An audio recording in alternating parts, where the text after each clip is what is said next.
Hello, I am Quentin Piper, and this is my lopes talk on the influence of speaking and listening. First, I'm going to start with development of speaking and listening skills for birth to preschool. That starts off with phonetics, which it would be like a child doing simple babbling and the mother smiles. Phonology, moving next to phonology, which is the smallest unit of sound. That'd be like saying t for T. Then they're going to practice morphology, which is combining those simple sounds to form words, such as taking ka, t to make cat. And from kindergarten through grade 3, they're going to be working on syntax, which is word order, or taking those simple words, combining them to say something like cat is small.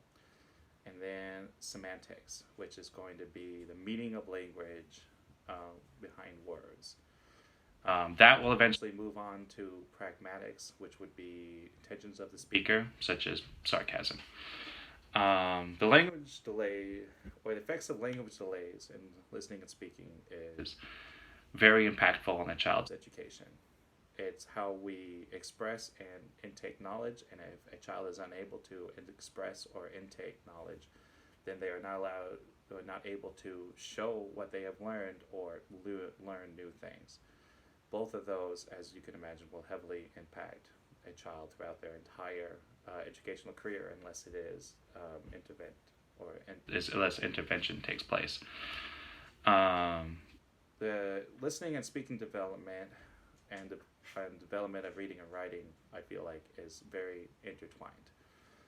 You cannot expect a kid to read and write something down if they are unable to read. They might be able to copy what you have written down, but that doesn't mean they can read it or understand what they have just written.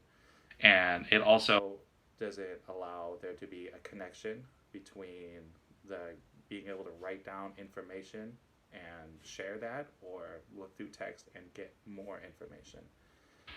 Strategy for fostering listening and speaking skills. My favorite would be music. Music is enjoyed by everyone.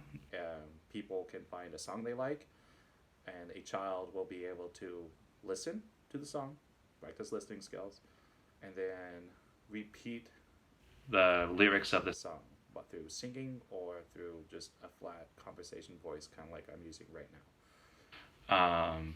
That is probably one of the easiest done at home too, since almost everybody has a way to play music at home, and everyone has music they like at home. Next, I'm going to talk about collaborative learning. Collaborative learning is a group of learners practicing listening and speaking skills, whether it be multiple teachers or multiple students. It's a group effort. This helps a child be able to respond to different backgrounds of people, as well as being able to ask questions about someone's life. Being able to go up to a peer and say, "How was your weekend?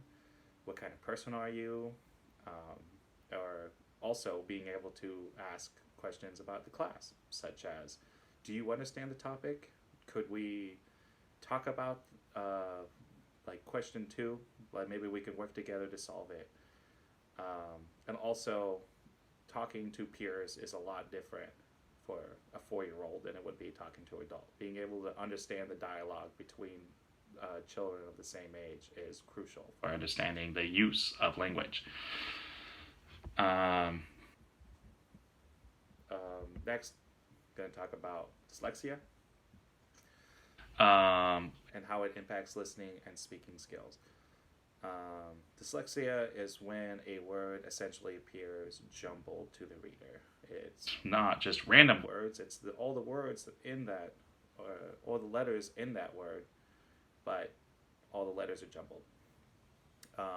One strategy for this would be to just give the student more time to read. Every time they look at a word, they have to decipher it. And if the teacher is moving on a very tight block before moving on to the next thing, by the time the child has deciphered half the information, the conversation has already moved on to something else. And that just does not give that child enough time to learn and read. Another strategy I really like would be reading a book with your child and taking turns. This would look like the teacher or the parent reading one sentence, the child reads the next sentence. This will practice speaking skills, as the child will read out the sentence and the educator or parent can model or guide the reading from the child. If there's a word they're struggling on, they can assist it. If they pronounce something wrong, they can correct it, and they can just help the child understand the structure of reading. And this also practices with listening skills, as when the adult is reading, the child will want to listen to follow the dialogue, the plot of the story.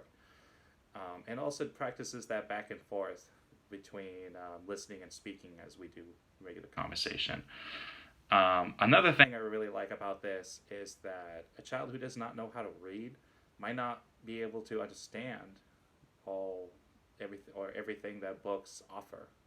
The larger-than-life stories and characters, the lessons they give you, the way it affects your imagination. If you cannot read or cannot read well, you might not ever understand what you're missing out. And by practicing reading with a parent, you not only practice your speaking and listening skills, but also make connections between the importance of text and information and what kind of information it can share to you. So that's what I have to say on that. Again, I am Quinn Piver, and I hope you enjoyed my Lopes talk.